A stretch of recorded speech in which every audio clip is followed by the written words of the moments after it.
New Hampshire budget process begins again in the state Senate. The results of our New Hampshire Watchdog poll on teacher tenure. And Newt Gingrich learns how to make maple syrup. All this coming up in the Cloakroom.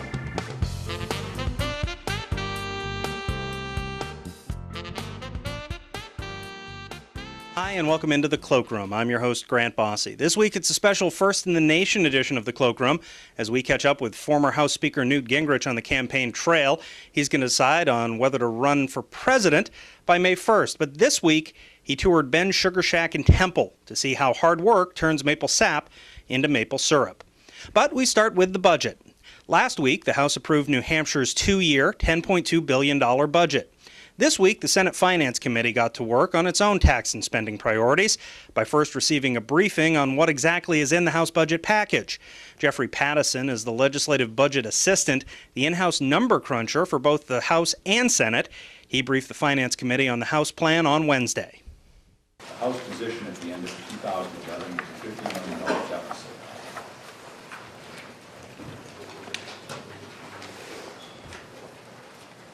That is primarily driven by the difference in revenues. $36 million in general fund revenues, less than what the governor proposed in the general fund, and $17 million less in the education trust fund, for a total of $53 million.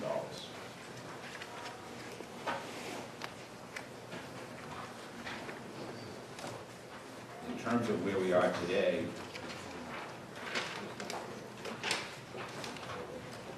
year to date, we're currently off by $17.2 million in revenues.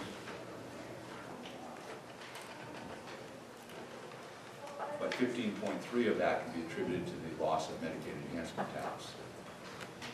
So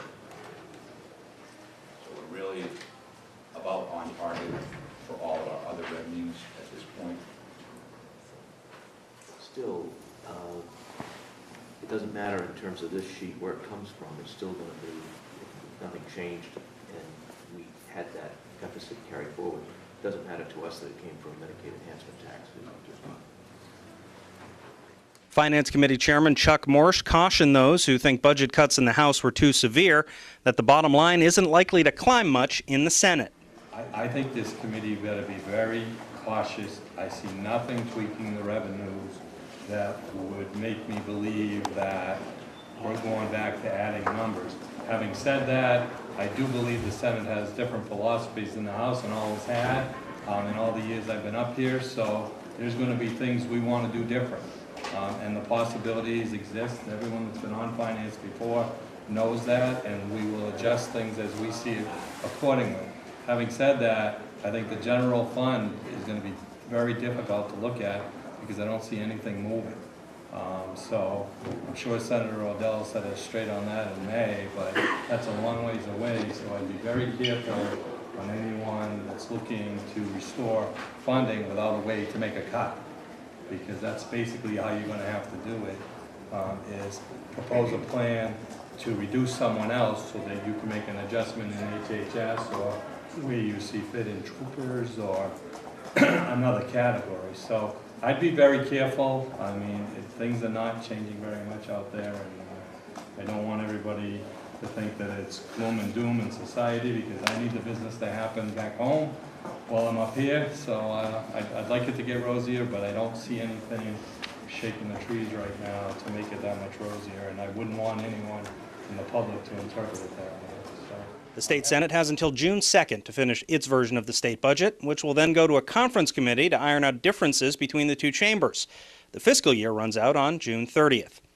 Turning to potential presidential politics, former House Speaker Newt Gingrich was back in the Granite State this week as he decides whether or not to run for president. After a forum with students at St. Anselm College, Gingrich headed into the woods of Temple to talk with potential supporters and see how maple syrup is made at Ben's Sugar Shack.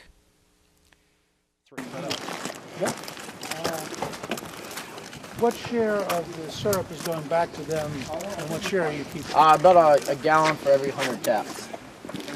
Okay, and a tap will produce how much? A quart to a half gallon. Right now we're a little bit over a quart per tap for this year. We got about 10,000 taps this year. Wow.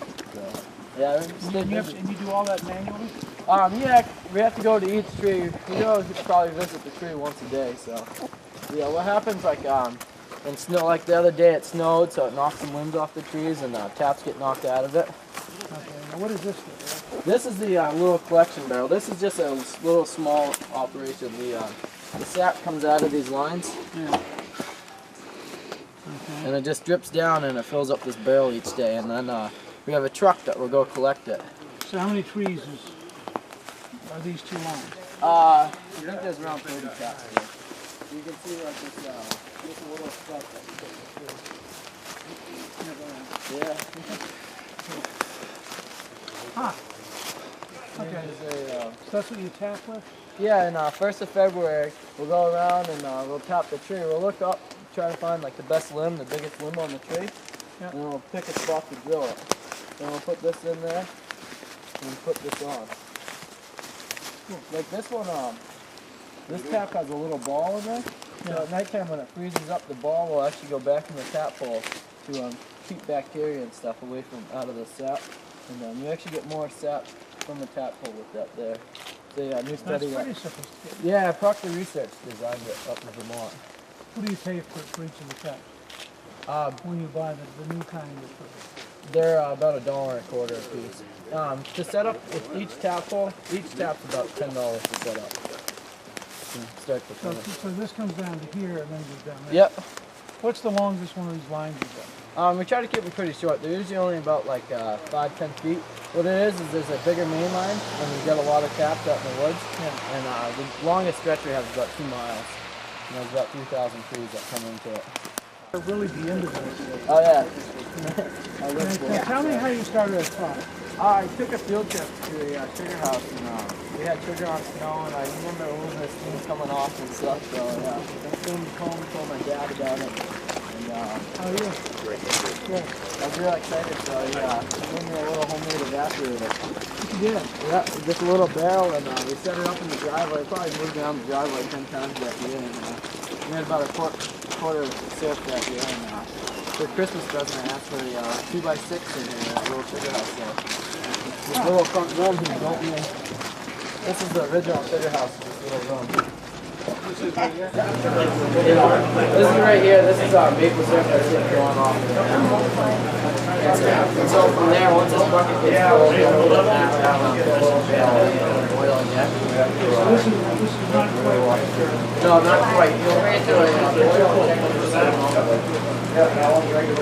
this will check with the septic, yeah. So we'll right there and hold it around. And that's a state requirement that you have to have it at that density. So, how close are you right now? Is it 90%? I can see.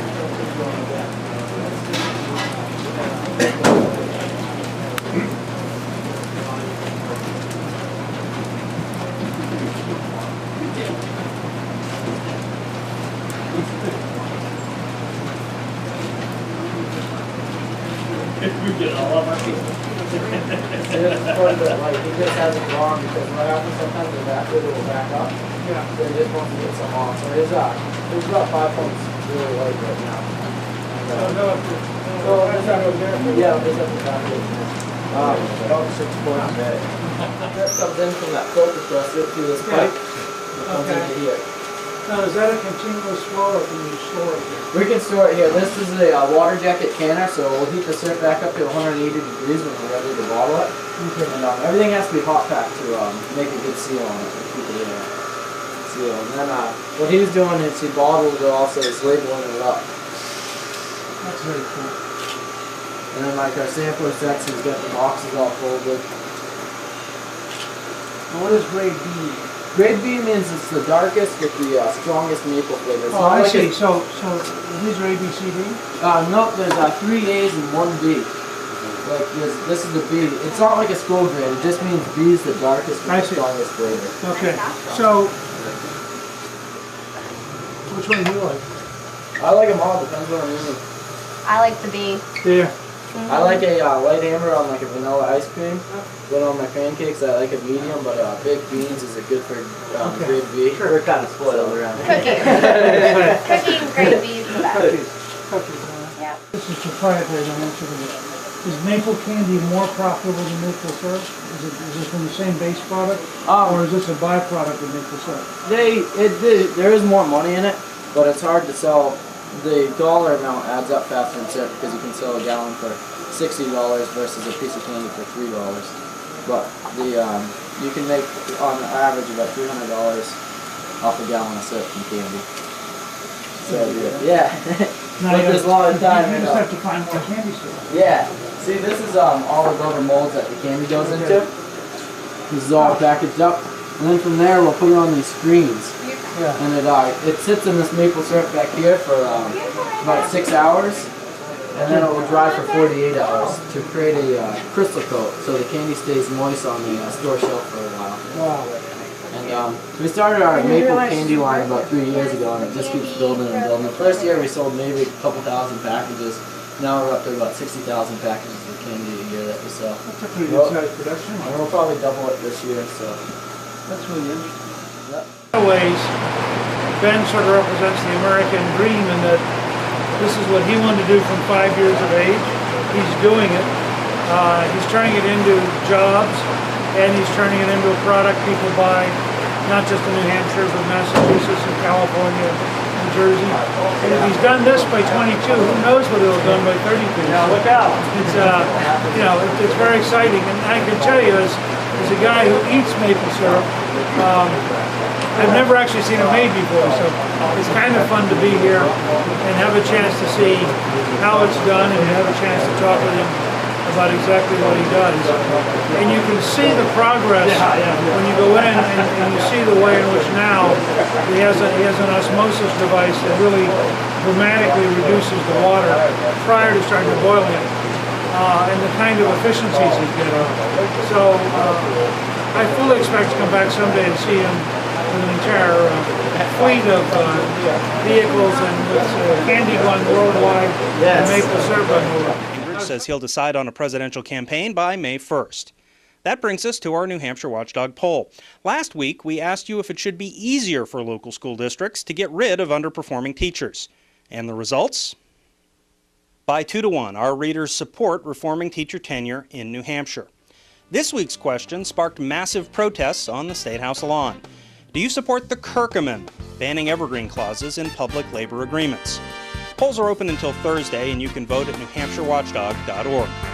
We'll bring you those results next week. Until then, I'm Grant Bosse. Thanks for joining us in The Cloakroom.